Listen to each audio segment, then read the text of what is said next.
මිට්සු එකෙන් කරපු මේ ඇඩ් එක ඔයාලට මතක ඇති. මේක නිකන් සිමෙන්ති ගැන වෙළඳ දැන්වීමක් කියලා ඔයාලා හිතුවට ඇත්තටම යාළුවනේ මේකෙන් අපිට එයාලා කියන්න උත්සාහ කරලා තියෙන්නේ මාතර මිනිසුන්ගේ යంత్ర මන්ත්‍ර ගුරුකම් වල තියෙන ප්‍රබලත්වය ගැන.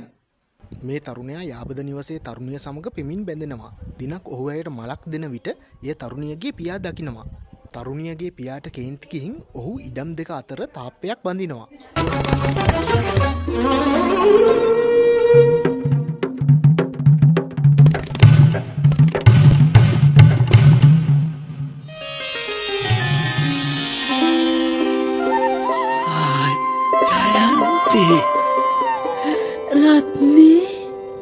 Mitsui Cement.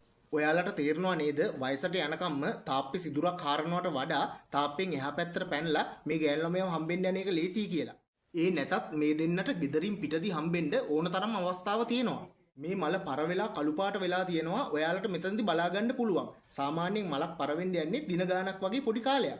ඒ කියන්නේ මේ සිදුර හරන්න ඔහු වැය කරලා තියෙන්නේ දින කීපයක් වැනි ඊටාම් කුඩා කාලයක්. එතකොට මේකේ අවසානයේදී ඒ දෙන්න මහලුනේ කොහොමද කියලා ඔයාට ප්‍රශ්නයක් ඇති. ඒක වෙන්නේ මෙහෙමයි.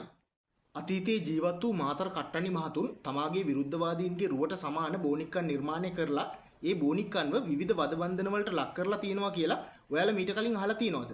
එවන් අවස්ථාවලදී ඊට අනුරූප සැබෑ මිනිස්සුත් ඒ වදබන්ධන වලටම ලක් වෙනවා. මේ මාතර මිනිසුන්ගේ බලය ගැන ඉන්කා දේශයට පවා ආරංචි වෙලා තියෙනවා. ඉතින් ඉන්කාවරු මෙහි ඇවිල්ලා මේ ශිල්පය ඉගෙනගෙන ඔවුන්ගේ විරුද්ධවාදීන්ට මේක පාවිච්චි කරලා තියෙනවා. මේ තරුණයා තරුණියට ලබා දෙන මල දෙස හොඳින් බලන්න. ඒ මල තරුණයාගේ විරුද්ධකාරයෙක් විසින් හොඳින් ජීවන් කරනු ලැබූ මලක්. මල පරවී යන විට ඊට අනුරූපව ඒ මල භාවිතා කළ සියලුම දෙනා වයසට යනවා. ඒ නිසා මේ වීඩියෝ එක බලන ඔයත් මීට පස්සේ කවදාවත්ම මාතර මිනිසුන්ගේ බලය අවතක්සේරු කරන්න එපා.